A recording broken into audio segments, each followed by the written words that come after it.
ટીએનટી institute of nursing Venus hospital Rampura ખાતે SMC fire વિભાગના સહયોગથી ફાયર મોક ડ્રીલનું સફળતાપૂર્વક આયોજન કરવામાં આવ્યું હતું।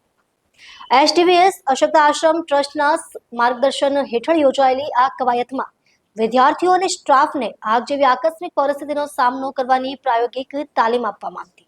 મોક ડ્રીલ દરમિયાન ફાયર વિભાગના નિષ્ણાતોએ આગ લાગવાની સ્થિતિમાં શું કરવું, ફાયર એક્સટિંગ્યુશરનો યોગ્ય ઉપયોગ, ઇમારતમાંથી સુરક્ષિત રીતે બહાર નીકળવાની પ્રક્રિયા તેમજ અન્ય વ્યક્તિઓને મદદ કરવાની રીતો અંગે વિગતવાર માર્ગદર્શન આપ્યું હતું। આ પ્રસંગે સંસ્થાના પ્રિન્સિપાલ પ્રોફેસર કિરણ દોમડિયા, સુરત મહાનગરપાલિકાના ફાયર ઓફિસર, સંસ્થાના કુલ 150 નર્સિંગ વિદ્યાર્થીઓ અને 40 સ્ટાફ સભ્યોએ ઉત્સાહપૂર્વક ભાગ લીધો હતો।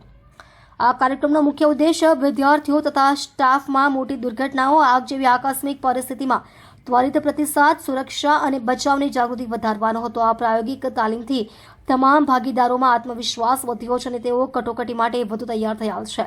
આવી તાલીમો નિયમિતપણે યોજવાની જરૂરિયાત પર પણ ભાર મૂકવામાં આવ્યો હતો। કાર્યક્રમના અંતે વાઇસ પ્રિન્સિપાલ જીમી જેમ્સ મોગારિયાએ એસએમસી ફાયર વિભાગના અધિકારીઓ અને તમામ ભાગીદારોનો આભાર વ્યક્ત કર્યો હતો। સંસ્થાના સિવિલ એન્જિનિયર સુનીશ પટેલનો પણ સહયોગ મળ્યો હતો।